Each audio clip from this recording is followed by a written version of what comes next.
There we go. Good morning, everyone. This is Danielle and Tim with ND Out Loud, and we're talking about uh, work-life balance. And we're also going to be, sorry, sound, double sound. And we're also talking about the hiring practice around work-life balance, because that really should be part of our hiring practices. Now, Tim has looked up all of the stats and all of the things on this. I did not look up any stats for this one. Yeah, so like my focus, like going back to my career, well, not going back to my career because I'm currently in it. Apologies for the dogs. Everyone, there's like commotion going on right now.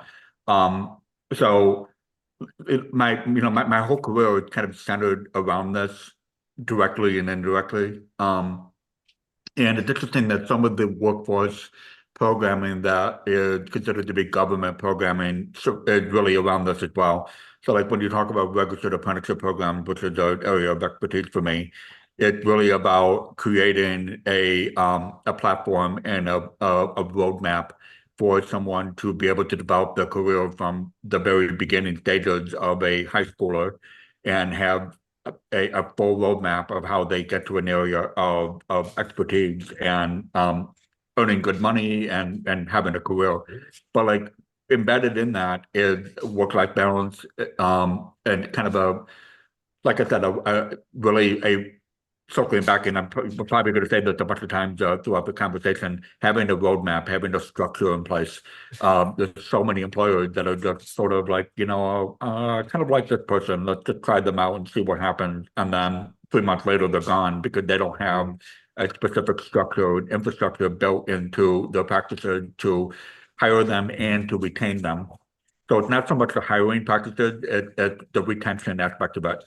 And so that's what we're going to talk a little bit about some strategies that I've seen, strategies that I've read up on, um, and what we really need to see employers do. Because I'm going to sound like a broken record in some of our previous conversations. We are in a workforce period of time in which there is a shortage that is currently happening that is only going to get worse. So basically, for better or worse, employers are in a place in which they're going to be forced to come up with different strategies to hire and retain workers.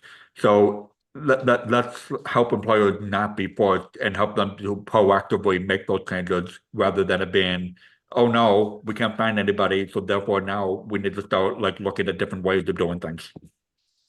Doing things in a panic is never good for a company, especially. But the other part of that is you will have built a reputation of not doing those things. So you're not going to get the high quality employees, the highly qualified employees, because you're not going to be a desirable employer. And that's a big thing that we really need to talk into this conversation is current hiring practices, current work-life balance issues, current um, inclusivity. And I know those are words that people don't like hearing right now. Um, all of those things are forming the public's opinion of you. Glassdoor is a huge part of this. And if you've got people, especially younger generations, Gen Z, does the next generation starting to work yet? I think they're starting to be in the workforce now. I feel old when I say that. But if there are a lot of negative reviews about work-life balance, about managers not being well trained, about not being accommodating at all, and creating a stronger, proactive productivity plan for your business, you're going to have all these negative reviews. And when the workforce gets smaller, people are going to be in demand, and you're going to be searching for those ideal employees, and you're not going to have even a chance at them because nobody's going to apply. Yeah, yeah, absolutely. We're in this environment where it's a kind of a mindset that the people in the HR profession had, and that's absolutely not backed up by data, is that it's the idea that nobody wants to work. That's why we can't find anybody. it's it's not that. There are people that want to work. They're having a very difficult time finding the job, or they're waiting 3 or 4 months for the employer to get back to them about whether they've been accepted for the position or not. Literally 3 or 4 months. I've had many, many conversations. Or there's even interested where something like this happened to me last year, where I had an employer, and I'm sure this employer is probably going to watch this podcast, and I'm totally okay with them watching this. But they hired me. They gave me an offer. I accepted. They then did the background check. I passed the background check, so no problem there. But then they had come to realize later on that I didn't have the right type of college degree or credits for the role that they wanted to fill. And so therefore they rescinded my offer. And as far as I know, that role is still open. So they still haven't found it. It's been quite some time. Maybe they've already filled it. I'm not sure because it's been a while since I've checked, but a while ago it still wasn't filled. Um, so they they lost out on a very talented individual that was very excited and motivated for that role. So there are methods all throughout the whole process. Um, and so like I'm an adjunct professor at Boise State University, and I do a professional development for HR professionals here in Boise and really all over Idaho, really all over the Pacific Northwest on hiring practices and helping HR professionals, hiring, recruiting individuals, understand the data that's behind everything that's going on to help them understand that they need to have some better practices when it comes to hiring. And so the hiring practices are terrible right now. Again, we talked last week about we need to put the human piece back into hiring. Has to, Yep. has to. You are missing, if you're a company that thinks you can't get good employees because nobody wants to work, wrong, because I guarantee you've had 500 resumes put in, but your stupid AI system has rejected them all. So you're not seeing anybody. Yep. Or somebody who is highly qualified for the job. I just applied for something. Somebody asked me to apply for a job that 10 years ago was my dream job. And I'm like, why not? I got about 5 minutes into the application process and went, screw it, because I had to upload my resume in two forms. They wanted a graphic form and a PDF. Okay, great. I've seen that before. They wanted my cover letter and then wanted me to retype the whole entire thing into their very badly done form. And I was like, no, no, Yep. Not worth it. I don't want the job that bad. Forget it. Nope. Yep. And they asked me to apply. They reached out to me, not a headhunter, not some random person, somebody who wanted me for the position. They know me, they've worked with me in the past. And I decided not to apply because their application process. And then I was reading through it. It was a 5-step application process in an interview, and then 4 steps for interviewing. I was like, no. Yep. So, one of the things that I wanted to maybe frame this in terms of the number one thing when it comes to holistic or just better hiring practices is having a good website that is updated. There are so many employers that I've dealt with that their website says that they have all of these open positions, and then when you call them or you go to apply for their role, and I've been helping customers of mine to apply for this role, you come to find out that this website has been updated in 18 months. And so they have no open roles. And so that's number one. So that, like having an updated website, having a good online presence. So LinkedIn, making sure that you have an active LinkedIn page that shows your company culture, that the fact that you take pride in what you have going on internally, that your mission is something that the company is really passionate about. Um, so, a good online presence is really that's number one. If you want to have good applicants, that's the number one key, and then we can go beyond that. I'm sure you have some comments regarding that. Oh, yeah, absolutely. So if you don't have a strong online presence as a business, and past employers that I worked for, I noticed, because I go looking every once in a while, see how they're doing, see what they're up to, and their online presence is trash. or non-existent, um, and updating the website. I just saw a past employer where my face is on multiple pages on the website and stuff still. I haven't worked there. I don't work there. Why is my face still on your website? It shouldn't be. Um, and I mean, just those kinds of things show lack of detail, um, un- unwilling to invest in your face, in your mission, in your visibility, and that is a red flag to me. If you're not investing in those things, you're also not investing in your people and your time and stuff like that. So as somebody who is looking, not I'm not actively looking, but as somebody who could be looking for a job, those are things that are all red flags to me. If I don't see you on actively on at least LinkedIn, I would like to see you on LinkedIn and maybe one or two other social media platforms. I'm not picky of what those are, but I'm looking for that. How are you supporting your community? How are you supporting your employees? Are you celebrating you have an employee who's speaking at some event? I want to see those things. If I don't see those things, even if And that event isn't directly related to your company, they aren't speaking for your company. You've just got an employee who is volunteering and speaking at something that's their passion project, little league, whatever it is. If you aren't supporting your employees like that, then you're not a supportive work environment. Why would I want to look at you? yeah, and then interestingly, TikTok is becoming huge for employers for recruiting, and then for job seekers looking for jobs. So, like TikTok is such a simple platform that just little quick snippet videos had become a recruiting platform.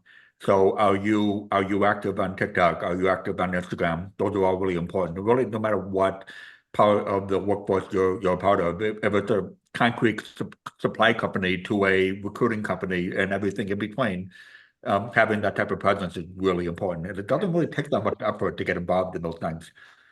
But it's also, especially if you're a smaller business, it's even more important to do that to get the best talent.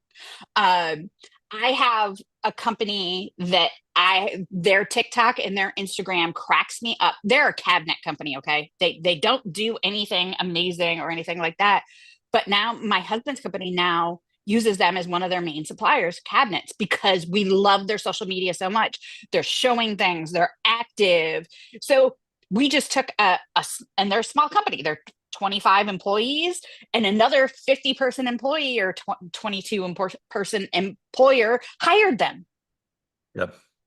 And there are other companies like they could have gotten cabinets cheaper through a huge cabinet maker for a large business or something. But because there is no personal touch anymore to those things, losing out on business. And this cabinet company just got some kid that won some competition or whatever that is now building new custom furniture and stuff for them. So they're getting top talent because of their social media. Yeah, yeah, really key. And like again, we're not talking having to hire someone at a full-time role to take on the social media aspect of a small, medium, large employer. It's just a few minutes a week, and well, maybe some time to getting it all set up and having a strategy in place. But then it's just a few minutes a week of updating it, and that's it. And so the key I is mean, though, yeah, go ahead. I mean, well, I do the that key on is the side. yeah, yeah. And then exactly. And then, the key in that though is like if you set it up, it has to be active. The worst thing you could do is set up a social media profile and then not update it in 6 months. So like you have to keep up with that. That's the key in that. But online presence, your brand is really important. So you talk about your business brand and like whatever it is you're trying to sell or whatever service it is, but the company itself as an employer has a brand that they portray to their employees, and that's really key. It's very much key. And you better make sure that your brand that you're being visible out to the world better match what your employees see internally. Because Defend if there's a major disconnect, if you claim to be a family-owned business and you operate like a family, and I've seen corporations that do this, a lot of corporations that do this, And then your employees start to comment, or their family members start to comment, which you can't do anything about a family member commenting. The mother-in-law of the son who has some high-powered job or even a low-level management job commenting, yeah, no, you don't, because my son-in-law had to cancel his vacation after he already flew to wherever because you decided you couldn't handle his vacation. Like you start getting comment, and I've seen those. And I will tell you, as somebody who owns a marketing agency and does these sort of things, I see those messages and we talk about those in marketing groups all the time. Yeah. Yeah. Glassdoor, we actually have one day a week where we pick apart Glassdoor reviews of companies. Yeah. And Glassdoor is huge. Um, like I'm not one to encourage people to put negative reviews when it comes to the bad meal that they had at a restaurant. Because those are small mom and pop businesses that really depend on those reviews to maintain their business. But when it comes to a hiring business, um, I'm all for putting the most negative reviews possible if they're authentic and real, because these employers really need to learn and there need to be consequences for their actions. Because the American um, the American workforce system is damaged. It,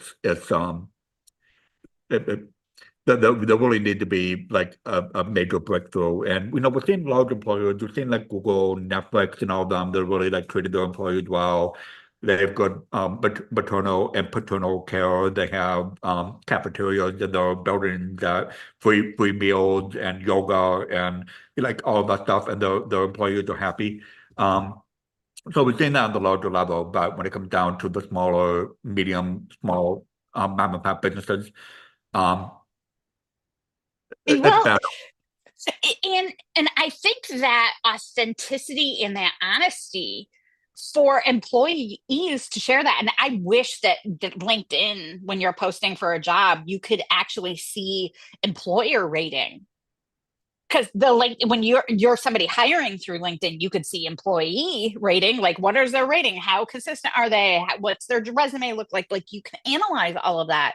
But as somebody looking for a job, I think there needs to be a system out there that makes it easier for employees to evaluate a company.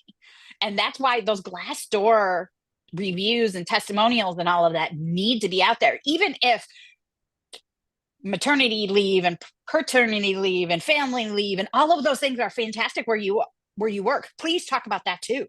I Oh want yeah, to see those. I want to see those positive reviews. I want to see the positive, and here are a few cons of working here and things that I didn't like. I would like to be able to go into a position fully informed. yeah, yeah, absolutely. So, and talking about some other things here, I made a list of some other things that I feel are really important when it comes to holistic hiring practices. So I'm gonna kind of like just start reading down the list. But then like if something sticks out, interrupt me and we'll expand on that. Diverse recruitment strategies. So actively recruit from underrepresented groups.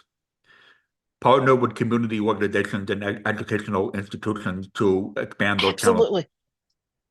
Absolutely. Absolutely. It's something, I mean, we as working with people who have disabilities and stuff who are perfectly capable of having full-time jobs, but the application process is just difficult, having the ability for literal, like I have clients who are geniuses, like literal geniuses, have created things on their own and stuff, who can't get through an application process. I personally refuse to get through an application process if it's too ridiculous, but I have clients who can't do it, Yeah, but they would be fantastic and an amazing employee at the job.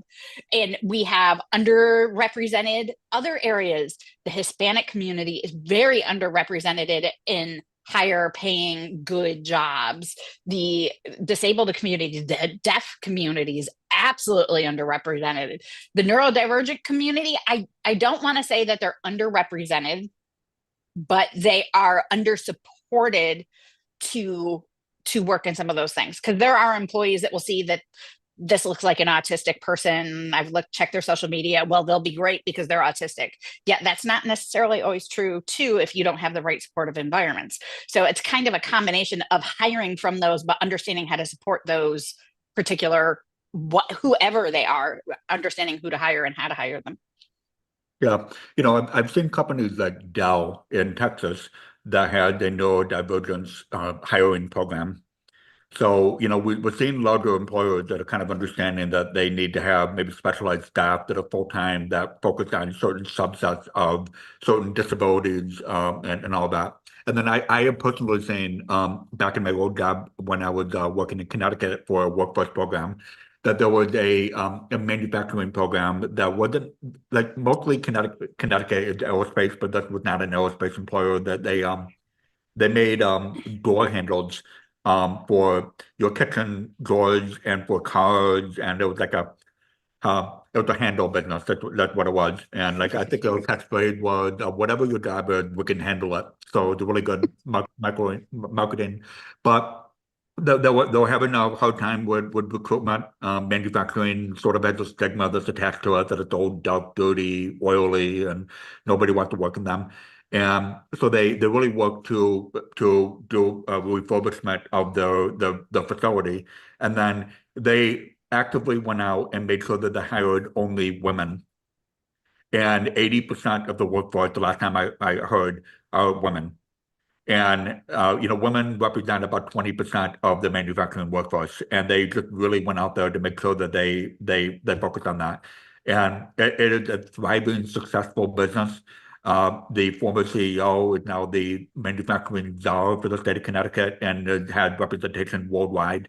Um, so they went out of the way to really focus on a very niche set of the workforce. And years later, they are hugely successful. So didn't take that much strategy. There's not that much work involved and a shift in focusing on a certain demographic, and they're super successful. Um, Next thing, inclusive job descriptions. So gender neutral language, it's a thing in today's day and age, but that's important. Focus on essential skills rather than strict requirements to attract a wider range of candidates. Absolutely. Absolutely. I mean, Yep. that's so much easier by not using gender neutral language. You're ostracizing a very large part, especially of our Gen Z and our Gen Alpha Yep. hiring people. How about blind recruitment? That was the new one that I looked up. Removing identifying information from resume to reduce unconscious bias in the initial screening process. I've seen that in a couple places that did that, where you couldn't share your resume. You only show the only thing that you shared was no dates on anything, where you worked, and how long you worked for them. Yep. And did that go well? I worked at that job for 15 years. There you go. Yeah. Yeah. Skilled based hiring. That could be a whole other podcast. Uh, Um, you know what? I'm going to actually add that. We'll talk about that next week because skill based hiring is a very, very different way of hiring. And I come from a world coming from tech where we only hired unskilled. If you had a college degree, yep, yep. you actually got knocked down to the bottom of the pile because a college degree was not favorable. Skills was. Yeah. Yeah. I got a whole bunch of numbers for you on that one. We'll talk about that. So So, do I. yeah. Um, Here's the big one. What about skilled-based, sorry, employee referral programs? So you incentivize your current employees to recruit. That would be fantastic because we all know in networking and growing a business and scaling, networking is the only way to really do that. It's who you know, not what you know. And well, I mean, it's a combination, but man, what would it look like if your company had a good enough, like your employees liked you well enough to refer somebody to work for you? Huge. Yeah. Man, I mean, okay, I remember the days when this was a thing. Like Kodak. Kodak was huge on this. There were whole, and like Tim and I come from a family where 90% of the family either worked at Kodak or for AC Delco, like Yep. multiple family members, because they would refer each other and they would come in and they worked there from high school all the way to retirement. Like, how many of our family members worked at Kodak and at AC Delco? Multiple. This used to be a thing. Yeah, yeah, it was. So that's just a good time to go back to that. And, Danielle, you and I could be people that can provide the framework and structure for that. And, it's interesting, like when you talk about the whole idea of Kodak, one thing that I always felt that was super interesting, and, keeping in mind that we're talking back in the 20s and 30s and 40s when it was really, really in its heyday. And if you know anything about Rochester, New York, you can drive up 390 and you see the start of Kodak Park, and then you have to drive a good 10 miles to get to the other side of Kodak Park, just along the highway. And then on the other roads that were diagonal from it, I mean, it literally was 30 to 40% of the city of Rochester, which back in the day was actually it was a buzzing type of place. It was very busy. It was becoming a boom town before things really took a downturn in the late 70s and early 80s.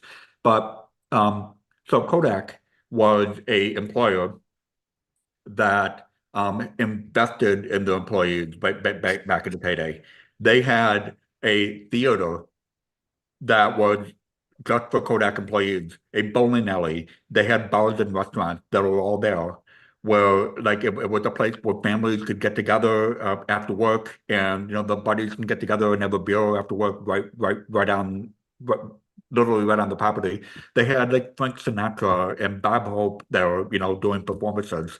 And like they invested in their employees to really make sure that they were happy, which means they were They productive. Then they yeah. invested in the community. So I took private voice lessons and flute lessons and stuff. I performed at that Kodak Theater because they would open it up to little tiny, like four things like that. It would be 8 or 9 different people who offered voice lessons and piano lessons and things like that. On a Saturday afternoon, they'd open it up to the community to allow us to use the theater for dance recitals and music recitals and all of those things.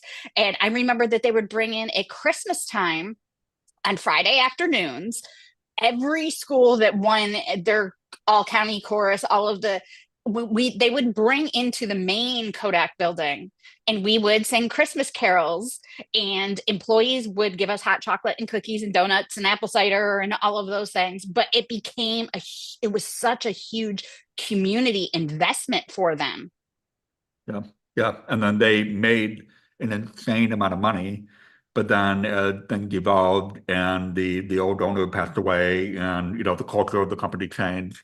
They became a place where it's only about the bottom line, and they didn't care about their employees. And then 1983, 84, layoffs started happening, and then there's some other layers in there when it comes to just the economic state and the North Atlantic treaty that played in terms of the company then moving to China and moving all of the production over there. That's a whole other discussion, but um, it's not what it is today, and it really It's comes down not.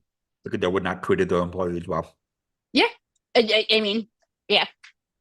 Yep. And then we had zero. I mean, most people are like Rochester, New York. Where is that? But Rochester had Kodak, Bausch and Lomb, which is the contact company.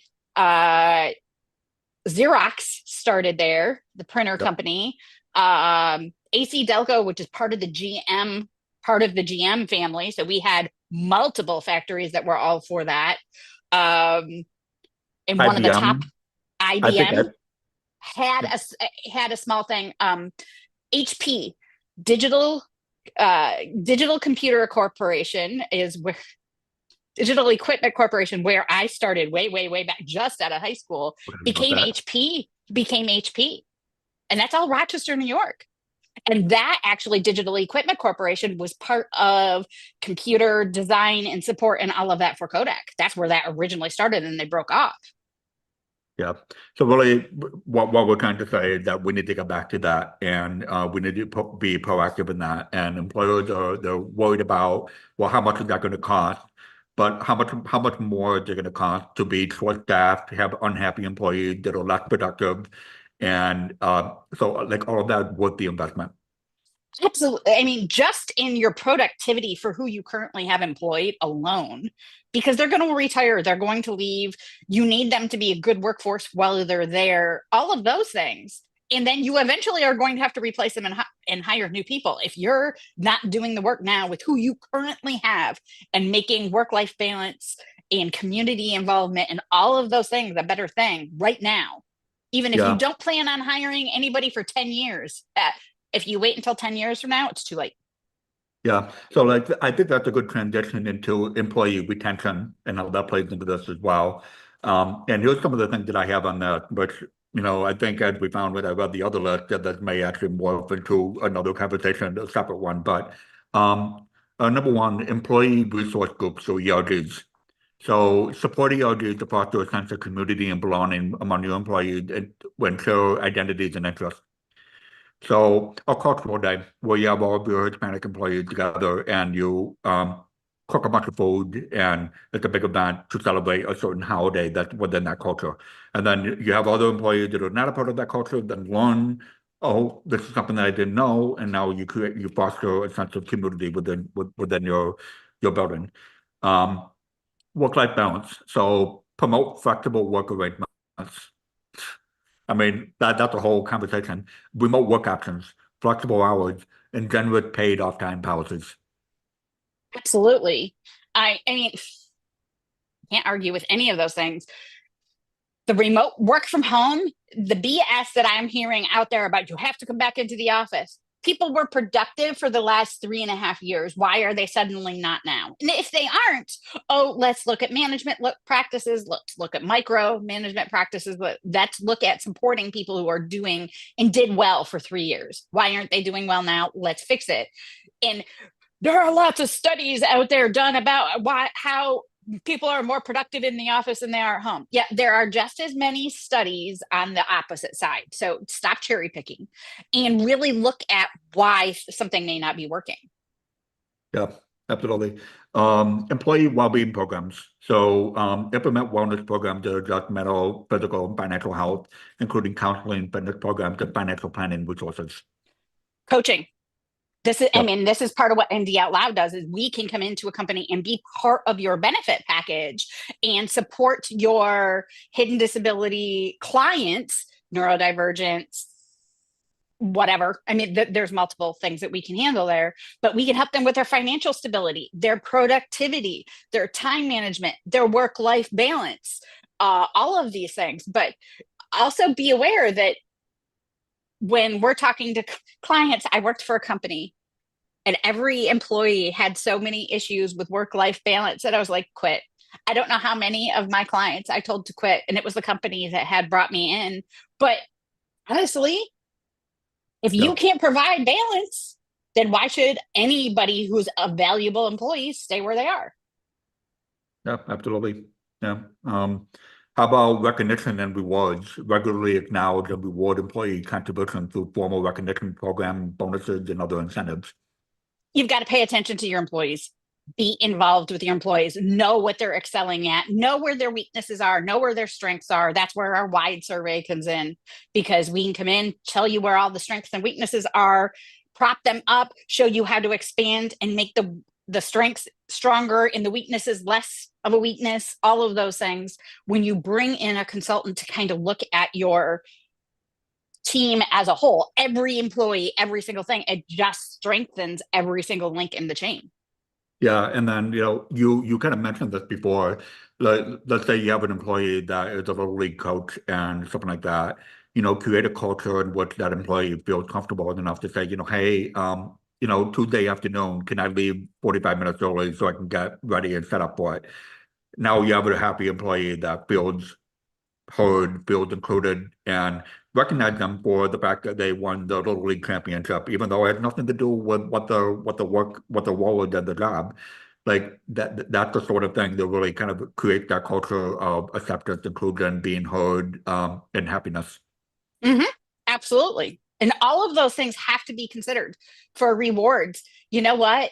That pizza party once a year is not enough. You need Yeah, to recognize your employees often. Your managers need to be where this happens at.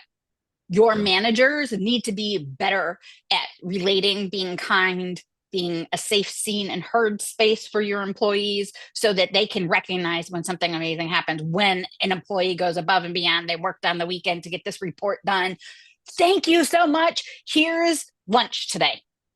yeah. Here's a sticker. Here's a new coffee cup. And while those things are kind of stupid, if you're doing them often and rewarding people often, not just as a, oh, we forgot to reward you, we're going to get you stickers this year, but as a regular part of business life and that business company culture, people will care. They'll want that sticker, they'll want that cup. Yeah, they do. And then how about inclusive leadership to train leaders to be inclusive, um, empathetic, culturally competent, ensuring that employees feel valued and supported? Managers, people don't leave a job, they leave a manager. 90, I mean, and I'm trying to remember the stat. I think 80% of people who leave jobs, maybe it was 90% of people leave jobs, they leave because of bad direct manager. I'm writing that down. That's a good quote. Because people, if they know how to do the job, that's not the problem. That's never the problem. A manager who micromanages, a manager who expects you to read their mind, tells you to do one thing, and then throws a fit when you didn't read their mind to do the opposite thing of what they told you to do. I mean, these are just stupid things, but it's very true. A manager who has a whole entire team of neurodivergent people. I've been that manager. You have a whole entire team of neurodivergent people. If you don't take the time to learn how each neurodivergent person needs to be spoken to, needs to be rewarded, needs to be acknowledged, needs to be seen, heard, all of those things, then what's the point of your job? Yeah, absolutely. Feedback and engagement. So, conduct regular employee surveys, anonymous surveys, and Actually anonymous surveys. Actually anonymous surveys. And this is yeah, what our wide survey is for, is doing things like this. And it's something that we can run in a company multiple times a year if we wanted to just see how things are going. yeah, and that's the key time to bring in a neutral company or individual like ourselves to that, like, how much, the investment in money is not really that much compared to the bottom line to be able to have that neutral, honest response from your employees. So that's, Hmm. yeah. Absolutely. Career pathing. So like have a transparent, clear path with your for your employees of what they need to do to get to the next level. People want to know that they can grow. People want to grow. They don't want there. You are going to, if you have neurodivergent employees, especially, you may have one or two that love their little job. They like to hide in the corner and do their thing and don't ever want to grow from there. But that is the exception to the rule. Most people want to grow, expand, scale what their knowledge, scale what they're doing, learn new things, have a variety of things that they do, not all in one day and not for underpay. But they want those things. And if you have a clear path for growth and education, you're going to build a stronger employee base. Yeah, one of the things that I really like about Amazon, and I know Amazon can be kind of a derogatory term in some ways in terms of how they employ their people. But a lot of people don't know that within most of the distribution centers, they have training programs that are in place that are credentialed certifications and degree programs and fields that had nothing to do with Amazon.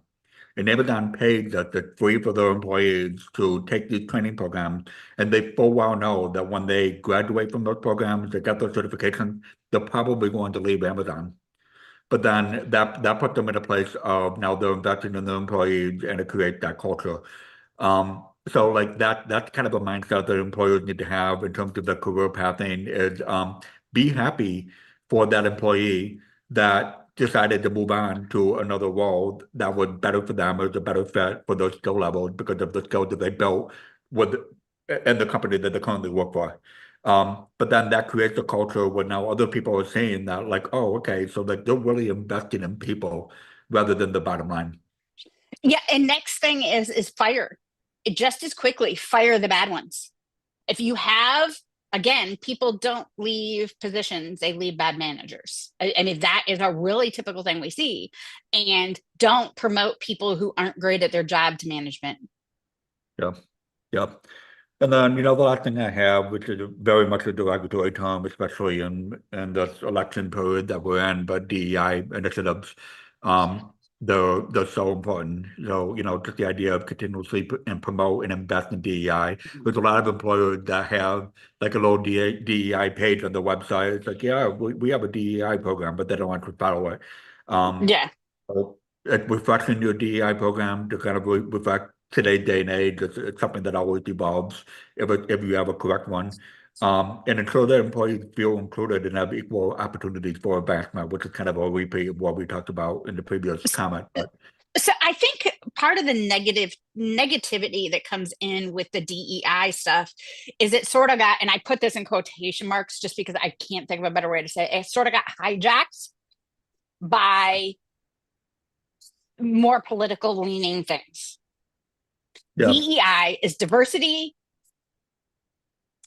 equity, and inclusion. This means hiring a diverse workforce. That doesn't mean hiring, and I've had this conversation, so don't come at me. I had this conversation with a manager last week. That means hire, I don't want to hire the purple haired chick because she's loud. That's not what DEI is for. DEI is to hire the profoundly deaf person, the autistic person, the ADHD person, the maybe are they LGBTQ? Maybe, but that's not what we're looking at. We're not looking at it from political standpoints. We're looking at it from hire the underserved communities, hire the Hispanics, hire more Blacks, hire more disabled employees, because you will find valuable and worthy and all of those things.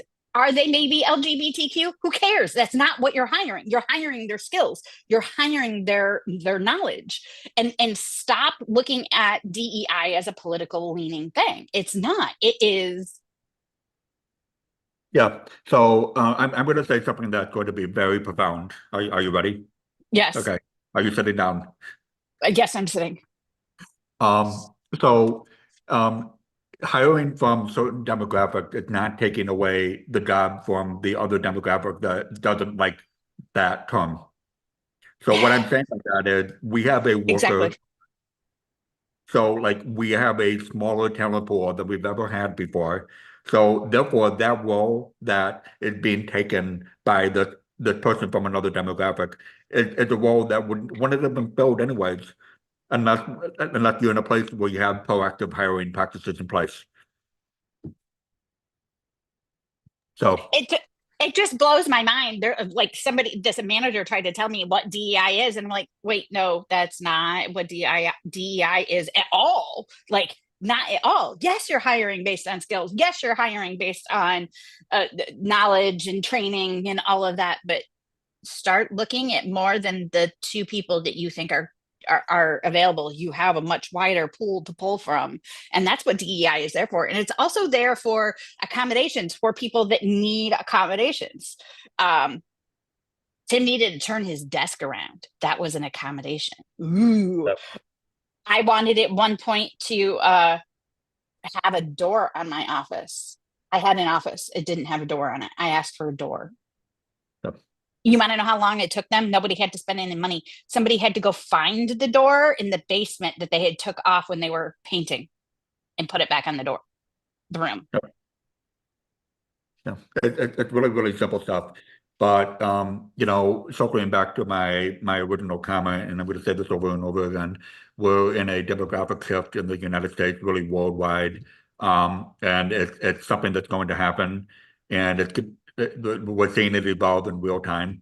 So you need to be in a place as an employer, no matter what part of the workforce you're in, if you're blue collar, white collar, to have different approaches to holistic hiring practices, having a holistic approach, and then a holistic approach to your retention, and bringing people on like myself and Danielle for like we sit down, we have a few meetings with you, we like it's not an overly complicated process. It doesn't cost that much money, but we're here to help, and we love this. We love to do this. We're passionate about it. Um, so hopefully this is something that can stem some additional conversations. So knowing what's available, knowing what's coming, and changing the messaging you have right now. That really is the key. Change the messaging, change how you're operating in your business. Do this now before it's too late and you can't get the employees you need and you're falling apart because of it. Because if you try to do it then, it's too late. You're already losing money. You're not in growth mode. You're in panic mode. Yeah, yeah. Let's have a proactive instead of a reactive approach. Exactly. If you have any questions, if you need any help, if you need a consultant to come in for one meeting or for 6 months, we are here. We are available. We have software. We have DEI initiative. We have workforce development. We have labor intelligence. We have all kinds of things that's based on data, not just on feelings or any of those things that a lot of companies look at consultants sideways for. We are here to offer you real data and to help you grow your business and increase your productivity across the board and increase your hireability is not the word I'm looking for, but increase your desirability for employees to come looking for you. I hope you have an amazing day and come next week. And next week we are going to be talking about skill-based hiring. So we're going to talk about skill-based hiring next week because that's super important. Every time we have one of these, we decide on the next week's conversation because we have too many rabbit trails to go down. Have an amazing week. If you have questions, just reach out to us. Danielle at ND Out Loud, Tim at ND Out Loud. We are here for you and we're absolutely here to help.